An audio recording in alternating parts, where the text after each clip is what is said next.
जय जवान जय किसान साथियों। मैं डॉक्टर सिक्किम नैन शोकन, आप लोगों का धन्यवाद। हम चाहेंगे कि हम कल के मुद्दे पे बात करें। जैसा कि आप लोगों को पता है, कल भगत सिंह राजगुरु सुखदेव का एक शहीदी दिवस है।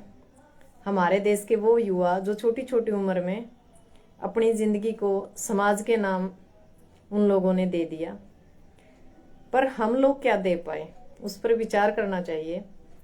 मेरी जो राय है आप लोगों से कि हम इधर उधर की बातें ना करके जो हमारा कानूनी प्रक्रिया है इस सरकार से मतलब हम रिक्वेस्ट भी करें और सरकार के ऊपर हम दबाव भी बनाएं। कल सारे जिलों या तहसील या जहां भी हम सरकार के ऊपर दबाव बना सकें, उनको आतंकवादी की जो कैटेगरी सरकार ने दे रखी है उस आतंकवादी की कैटेगरी से निकालकर उनको शहीद का दर्जा दिया जाए। इसके ऊपर हमें काम करने की जरूरत है, क्योंकि जिन लोगों ने अपनी जिंदगी हमारे देश के खातिर मतलब हमारे देश के लिए कुर्बान कर दी, हमारी नस्लें और फसलें आज फिर खतरे में है। हमें दोबारा से भगत सिंह, राजगुरु सुखदेव या लक्ष्मीबाई की हमें जरूरत है। तो हम कोशिश करें कि दोबारा से उनके विचारों के ऊपर हम चलें, क्योंकि आप लोगों को भी पता है कि भगत सिंह की एक थ्योरी थी, क्योंकि वो आडंबरों के खिलाफ थे।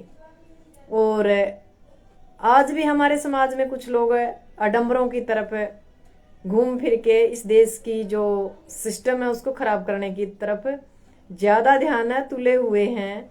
मुद्दों की लड़ाई ना लड़के सिर्फ फेस चमकाना या लोगों को इकट्ठा करना, भीड़ इकट्ठी करना, समाज का पैसा और समय दोनों वेस्ट करना, उस पर ज्यादा ध्यान है। तो मेरी आप लोगों से हाथ जोड़कर विनती है, जितने भी लोग हैं, यानी पूरा भारत मेरा जो देश है, पूरे हर एक गांव में, तहसील लेवल पे, ब्लॉक लेवल पे, जिला लेवल पे, जहां भी, चाहे हम कम लोग हों, 2 लोग हों, 4 लोग हों, 10 लोग हों, 50 लोग हों, उनको श्रद्धांजलि अर्पित करें।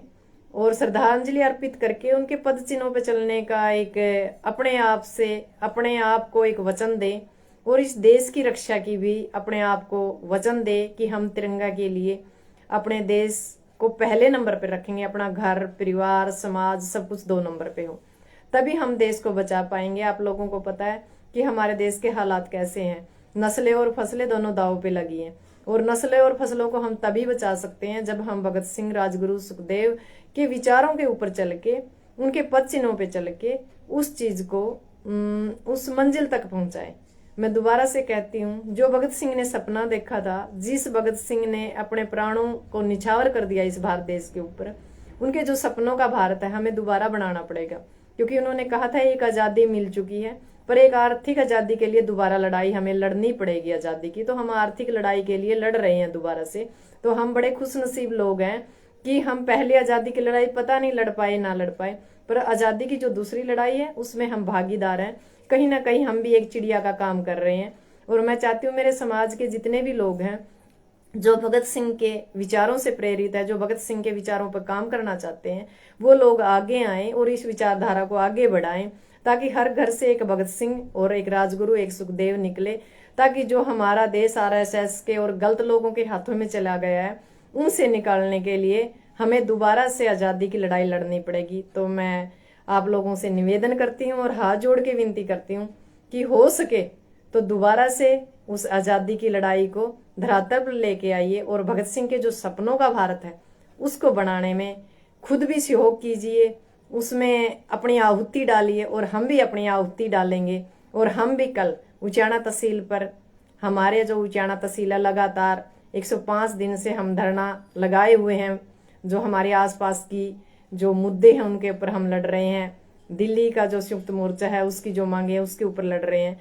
तो मेरा आप लोगों से हाथ जोड़कर विनती है कि आप भी किसी भी रूप में और कहीं भी एक छोटी सी श्रद्धांजलि हमारे देश भक्तों के नाम जरूर दीजिए, ताकि एक संदेश जाए इस सरकार को कि हर घर से एक भगत सिंह, राजगुरु सुखदेव निकल रहा है, और जो ये असत्य की लड़ाई है उस पर सत्य की लड़ाई भारी हो।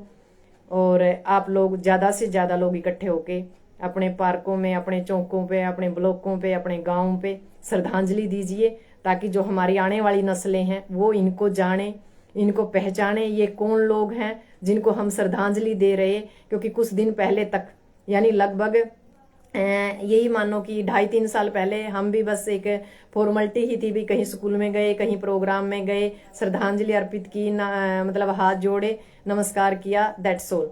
पर मैं चाहती हूँ कि जो हमने उसको पढ़ा है, उसको समझा है कि भगत सिंह तेरी सोच पे पैरा देंगे ठोक के, ये जब हो सकता है जब हम लोग इस बात को आगे बढ़ाएंगे और हमारे बच्चों को भी हम इस मुहिम में जोड़ेंगे, तो आने वाली जो नस्लें होंगी वो भगत सिंह, राजगुरु, सुखदेव और लक्ष्मीबाई जैसी होंगी, जो कहीं ना कहीं अब जो नस्लें हैं वो कहीं ना कहीं हम मानते हैं कि वो जज्बा नहीं है, पर इस आंदोलन ने एक घी का काम किया है। और इसको दोबारा से मैं चाहती हूँ कि हमें ज्यादा से ज्यादा आवाज भगत सिंह को शहीदी का दर्जा दिलाने के लिए करना होगा। पूरे भारत से एक दबाव बनाना चाहिए सरकार के ऊपर कि भगत सिंह, राजगुरु और सुखदेव को आतंकवादी ना, जो आज तक आतंकवादी घोषित कर रखा है, उसको शहीदी का दर्जा दिया जाए और उस परिवार को एक मान सम्मान दिया जाए। तो मेरी हाथ जोड़कर विनती है, जो सपनों का भारत भगत सिंह ने देखा है, वो सपना कहीं ना कहीं और लोग भी देख रहे हैं, और उसको मंजिल तक पहुंचाइए। हम नहीं चाहते इतिहास बार बार दोहराया जाए, हम नहीं चाहते कि हर बार राजगुरु, सुखदेव, भगत सिंह ही फांसी खाए। इसकी जगह फांसी कोई और भी खा सकता है। फांसी खाने की जरूरत नहीं है, फांसी तोड़ने की जरूरत है, और वो हमारे पास है एक बटन, उस बटन से हम तोड़ने की कोशिश करेंगे। तो जय जवान, जय किसान। और मैं तीनों महान आत्माओं को सत सत नमन करती हूँ कि हमारे देश को ऐसे सपूतों ने आजाद करवाया, और मैं श्रद्धांजलि अर्पित करती हूँ तीनों शहीदों को। और मैं चाहूंगी कि कल ज्यादा से ज्यादा संख्या में इस चीज को एक मुहिम के रूप में हमारा देश लेके जाए, ताकि हमारे जो पूर्वज हैं, जो हमारे लोग हैं जिन्होंने अपनी कुर्बानियां दी हैं, हम उनको तहे दिल से याद करें, उनके पद चिन्हों पे चल के इस भारत को बचा पाए। जय जवान, जय किसान, जय हिंद साथियों।